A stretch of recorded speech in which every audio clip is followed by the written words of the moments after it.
Chapter 12. Paul was mad. He felt guilty about it, but he was blind mad. He had found letters written by Dad to his mother Mary that had included money for the children that she had apparently returned. Why had she kept these letters? He had no idea, but he found the letter inviting him to go west, to go to school, to the university. His mother had spent the last years portraying herself as the suffering martyr while depriving the children of badly needed money because of her damn pride. When Paul thought about the times little Iola and the family had gone to bed hungry, he got madder. Paul gophered about in his mind about what to say when he got home. He had filled out becoming a tall, strong, muscular man. He studied his high school classes at night and took labor jobs by day. He was a natural leader with a quick wit and a ready smile. Even in the hardship, Paul's sparkling blue eyes had a laugh to them, but today they were steely. When he got home, all the other kids were out and Mother was in her chair wrapping a yarn ball. It was a strange exchange. He held up the letter. She just stared, jaw clenched, wrapping yarn. No explanation, no apology. Paul went upstairs to pack. He was never one to wait around once he decided on something. He was ready to go within the hour. He told Dick goodbye on his way out and that he would send for him. Dick was 16 now, and tears welled up at Paul's sudden departure. In typical Thompson fashion, Paul didn't explain his reasons, but Dick knew his brother wouldn't do anything out of selfishness. In his mind, Dick began to count the days until he could follow Paul down the road that day. It was already late when Paul headed out the door with his battered brown hat, pink calico bedroll, black metal suitcase, a .22 revolver, and $5. It was a long way west with a thin wallet, so Paul headed to the train yards, joining the thousands of other hobos. 254,000 miles of trails meant a man could go most anywhere if he was willing to run some risks. By morning, Paul's wallet was already a full dollar shorter. The Union brothers were very persuasive in exacting their dues. He shoved the red and black button in his pocket after seeing a Mexican arrested for wearing it when he got off the train. The Mexican was very confused, as he had thought it was a good luck charm. Usually train operators only cared about getting the hobos off the trains, not what happened after. But now Union men, hobos, and socialists were getting all mixed up in the minds of the public as possible terrorists. Paul had heard a man once say, "Among so many men, there are bound to be many kinds, the tall and the short, the kind-hearted and the mean, the dirty and the only half-dirty, the lazy and the willing worker." Paul wasn't actually a true hobo. He had no intention of making a lifestyle of work and wandering, and he sure wasn't a tramp, a guy who just drank and begged. Paul had one goal: get to Nevada and start school. If a man was going to eat regular, Paul thought, it's a whole lot easier to use your brain than your body. He just needed to work his way across 3,000 miles without being beaten by the railroad security or bulls, getting run over by a train, or starving to death. At least he got a free little blue book with his dues, and Paul loved to read and he loved to write. The blue books were a collection of literary classics and political writings, cheaply bound in paper and widely distributed among all the traveling men. A bait-and-switch scheme frequently featured lurid titles which enticed readers. A goth title became Sketches of Naughty Ladies. Horror was also popular. Dr. Jekyll and Mr. Hyde became a great favorite. Reformers hoped to bring socialist ideas and literature to the masses, and the hobo travelers were the perfect audience. Many of them were intelligent and well-read, if restless. Some became famous. Jack London had been a hobo before making it as an author, so Paul figured he was in good company. Travelers would swap blue books in a sort of vagrant lending library, but reading was for the long days when the train was moving. Paul learned quickly it was a matter of life and death to pay attention when you got on or off the train. Riding underneath on the rods could easily get a man run over on the tracks. Riding between the cars was almost suffocating with the smoke, especially in tunnels. And thirst could get you killed. Every place had a different feel to it. Some had good regular work and some were poor. Where Mexicans lived was usually poor, but they would almost always share what they had. Other places had their back doors so beat down by the hobo travelers, they were now closed to all business, and some places had an almost phobic fear of hobos, which could easily lead to violence. It was a hot day, and Paul had already been on the rails less than a week. He had already learned to carry a railroad spike to jam in the freight doors as they were closing. A man could get locked in and stranded, left to die. Getting water was always important. Many times a traveling man would rest in the shade of a water tank, or at least fill up. Paul was headed towards a tank, trailing behind a couple other boys, at an isolated station, when he heard a woman shouting, her voice angry. "Get away from here, you bums!" She fired a rifle shot in the air. Paul hid. The other man ran. But the first didn't react at all. Now she was furious. "You heard me, you scum! Get away!" Paul figured she must be the station master's wife. Damn glad he wasn't married to a shrew like that.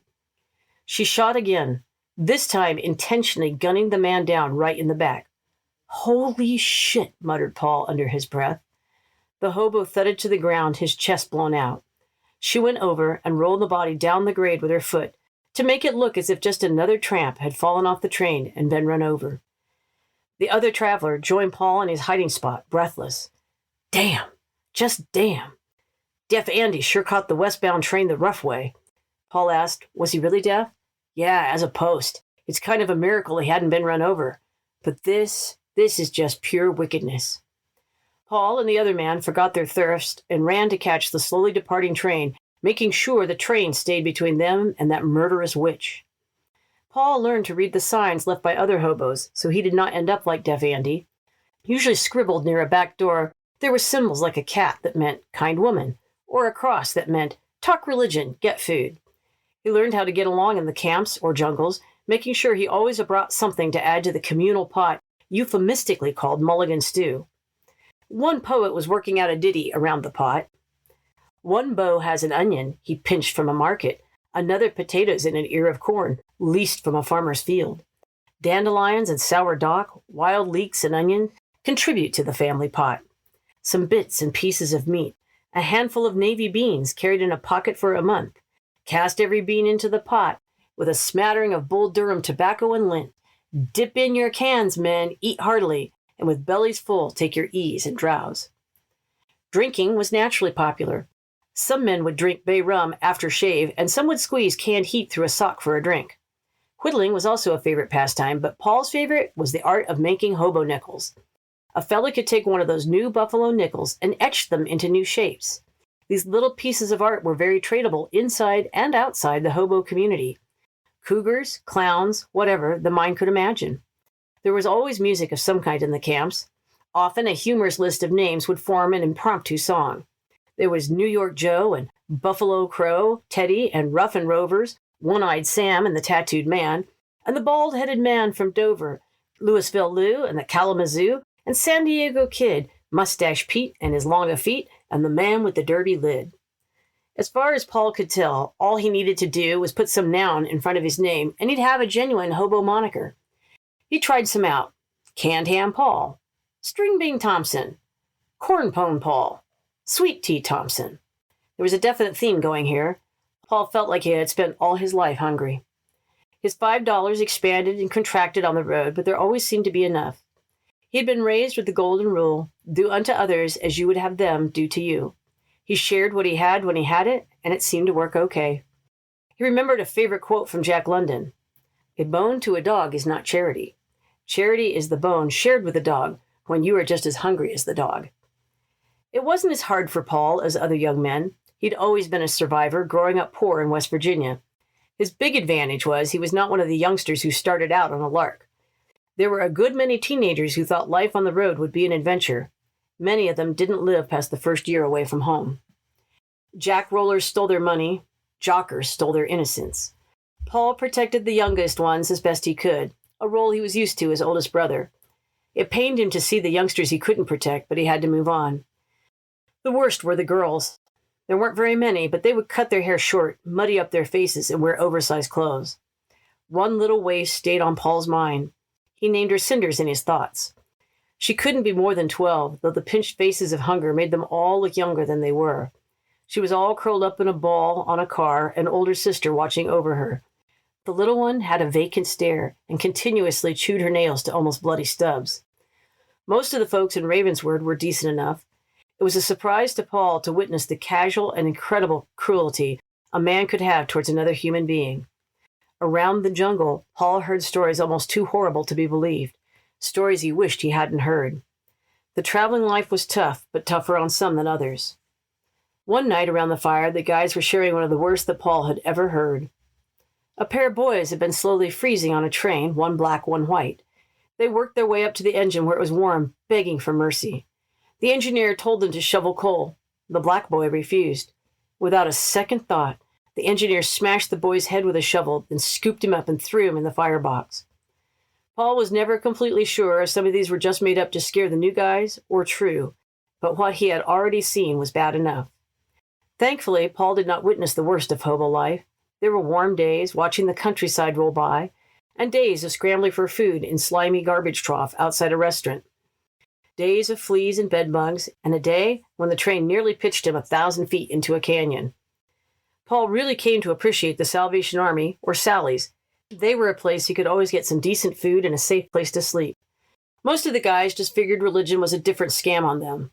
The Sallies using the vagrants to get their quota of souls, and the hobos using religion to get some food and a place to flop for the night. Paul had reason to see it different. It was a dusty day, the wind pushing massive herds of tumbleweeds along the tracks. Paul couldn't decide which was worse, the driving grit or the stuffy creosote-flavored air of the freight car, so he kept alternating, open door, closed door, open door, closed door. The red bandana tied to his face wasn't helping much either way. One neglected little town after another rolled by. Not even the bulls wanted to bother rousting hobos on this day. Through the dust, Paul saw 2 men running. Behind them, the silhouettes and shouting of an angry mob were also running. The train had slowed a little on the grade, and the 2 men were able to catch up with Paul's open car and climb on, the mob retreating behind them. Paul could not believe what he was seeing. He had expected to see a couple of hobos or maybe an Indian. Instead, one man was dressed in a dirty blue uniform and the other was a giant.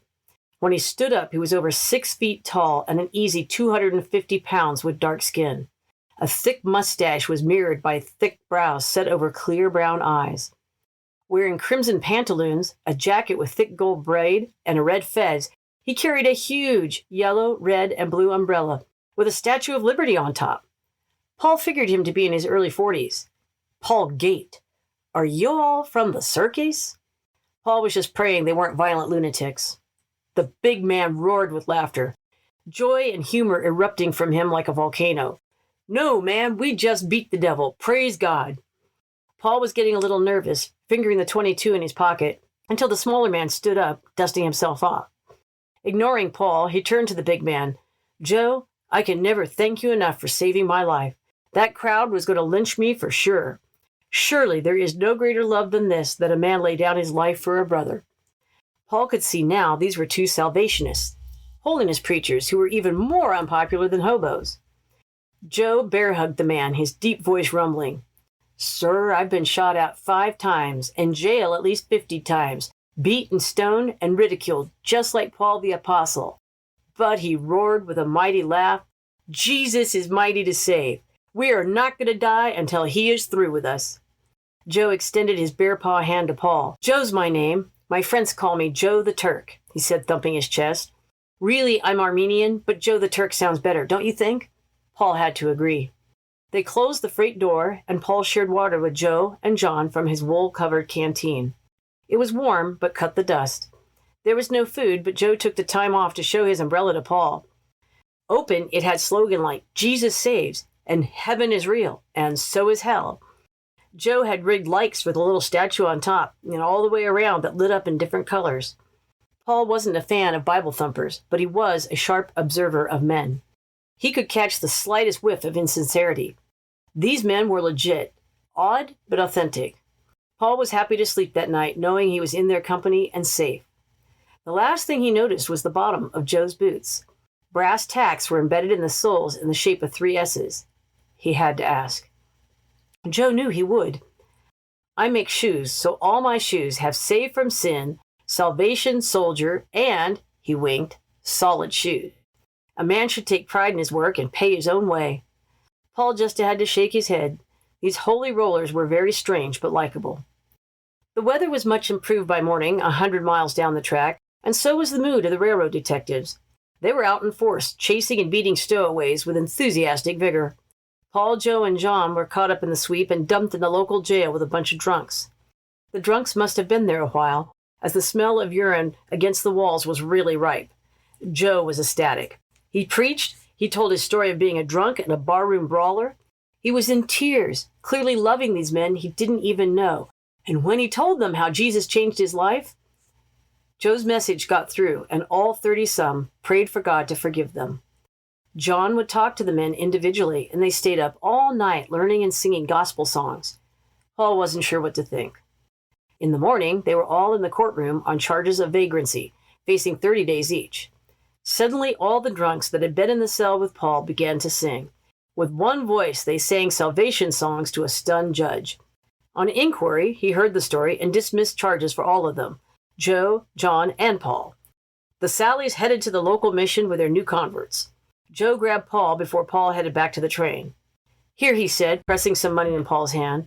"Ride on the train, son. You need some rest and some good food. I wish you'd come with us. You've got a rough road ahead of you, but we'll be praying for you. Remember, Jesus loves you." Paul was really surprised that a preacher would give him money. They were usually broker than he was. Joe shook him with a bear hug and sent him on his way, richer than he realized.